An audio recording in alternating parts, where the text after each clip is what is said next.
Hello everyone, and welcome to another video or deck tech. This is for standard. I know it's been a while since I have done one, but I am back. This is the Jeskai tokens list I have been working on and testing. It's probably not even near done yet. I guess I'm still kind of working out some of the kinks and trying it out, but I've been pretty happy with this version of it. So let's get to it. This is almost, pardon me, similar to what Efro took to one win away from top 8 at the Pro Tour with the main board, Disdainful Strokes. But I'll get to those in a bit. So we have a burn package here, slash removal, wild slash, 3 wild slash, and 4 stoke the flames. There's really not much to say about that card. It's phenomenal in this deck. I might want to increase my red token count by 1 to make it a bit. I mean, it's always easy to cast, but I might increase my red token count by 1. But the card's amazing. Slash has been very good. In a sense, it's better than Lightning Strike. It costs 1 less, and it kills most of the same things. Yes, Lightning Strike can kill Fleece Mainline, which is pretty popular now.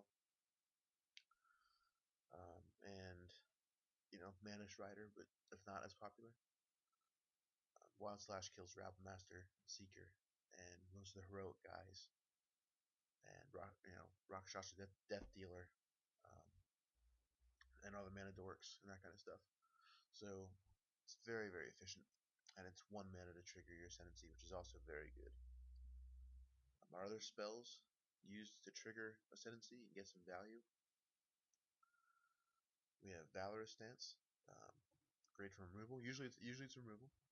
There are times where you save, Seeker token. It's usually a removal spell. Anticipate has been a great addition to the deck. Another 2 mana spell, kind of quicken the deck up a bit. It was usually very clunky, and everything it did started at 3 mana, but with all these 2 mana spells, it is now a lot better. But this triggers Ascendancy, gives you card draw, helps you find what you're looking for. Then the main board Strokes.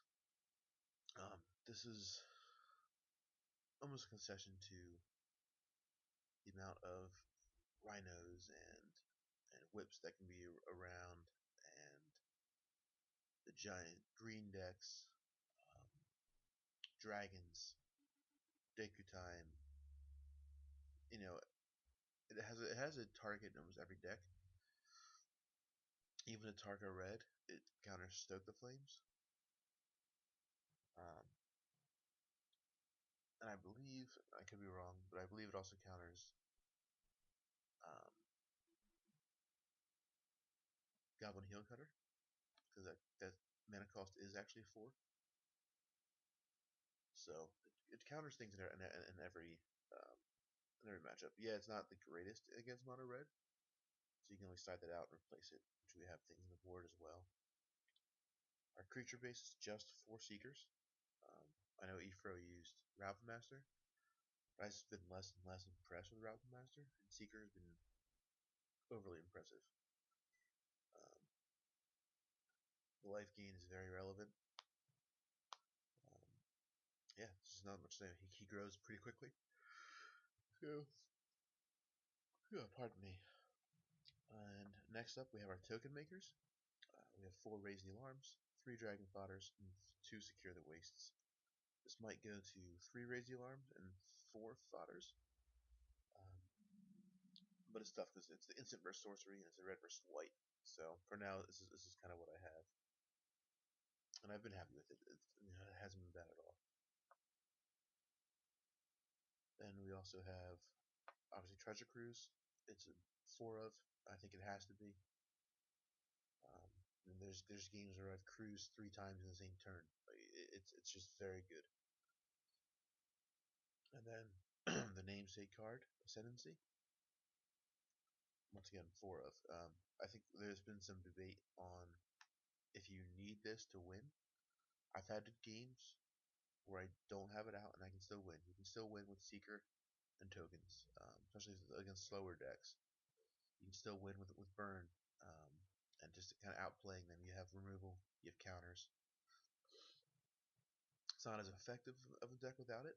It's kind of like, makes the deck, you know, work, click, but it does work without it.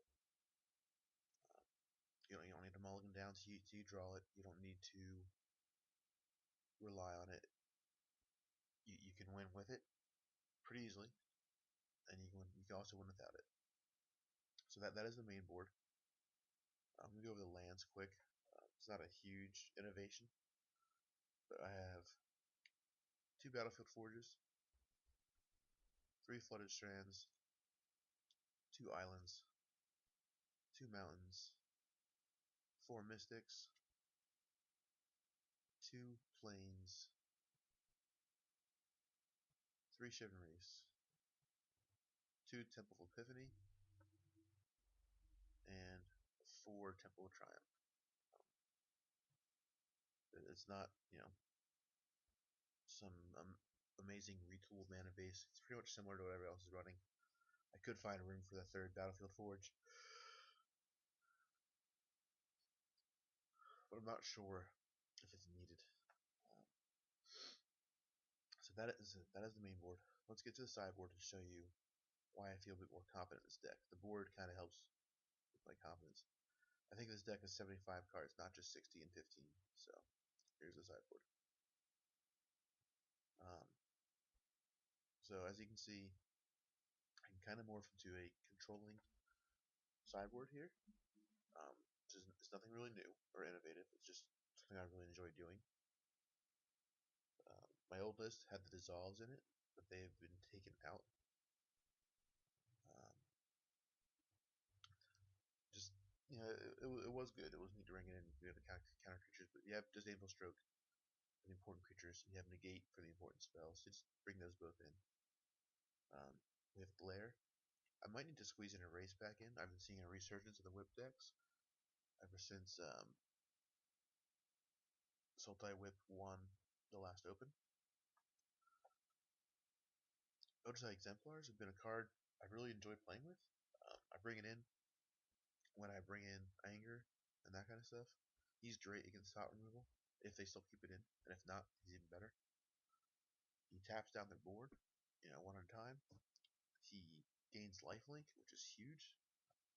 I mean, he's 4/4, definitely not bad, but his other abilities are very relevant. He works without ascendancy. He kind of turns himself into a value creature without needing ascendancy out.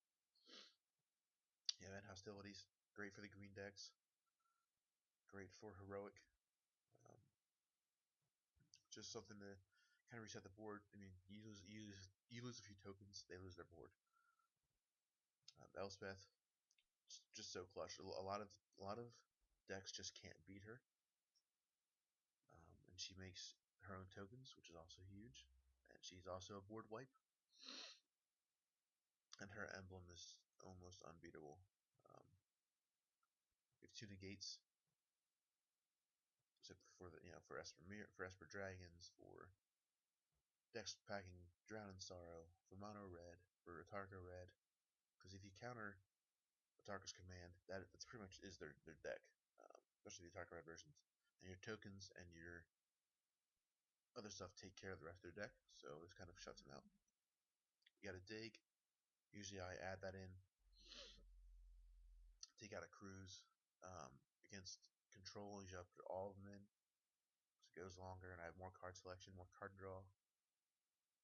With anger, it's great for the manifest / morph decks, like the Abzan morph and the Bant morph, Mega morph. It takes out Deafness Raptor, takes out Ashcloud Phoenix, Bloodsoaked Champion. People playing Black White Warriors a lot now. It's great for opposing token decks and Sidisi. It's very good. Mono red. And a lot of times you can build your guys up so they don't even die from it. Especially if you have Ojai's Exemplars. And our next creature right here, Jeskai. He's been phenomenal. I yeah, I almost would want three. You know, he's expensive money wise. Cost wise, he's great. Um, since he's obviously untapped, he's hexproof, and we have Ascendancy out. He's untapped like all the time, and he's huge. And he draws you more cards. It's kind of gross. So he's pretty fantastic. I'm messing around with the Narset in the board. She's been pretty good. It's been sweet to rebound a treasure cruise or a dig. Even a token maker isn't terrible, but she after board she draws cards pretty often, and then her emblem is pretty much unbeatable as well. So she's been very good. And then an extra land, um, because of when you're bringing in Elspeth and Narset, or yeah, Narset, Elspeth, and Ojtai, and bigger spells, you want another land to cast them. You have 24 lands in the main, 25. You know, you might even want higher, but 25 should be totally fine, especially the way you're digging through your deck. But that is a deck. As I said, I like it much more with the sideboard. Um, I think it has a lot more answers. I think it has a better chance. I will be testing it out. You'll be seeing videos of me testing it. I was just debating if I'm going to do two mans, or just the tournament practice room, just because I have a few tickets and I don't want to kind of throw them away, if you will. I always try to hold on my tickets for something big or something bigger. But that is the deck. Thank you for watching, and I'll be back with some videos.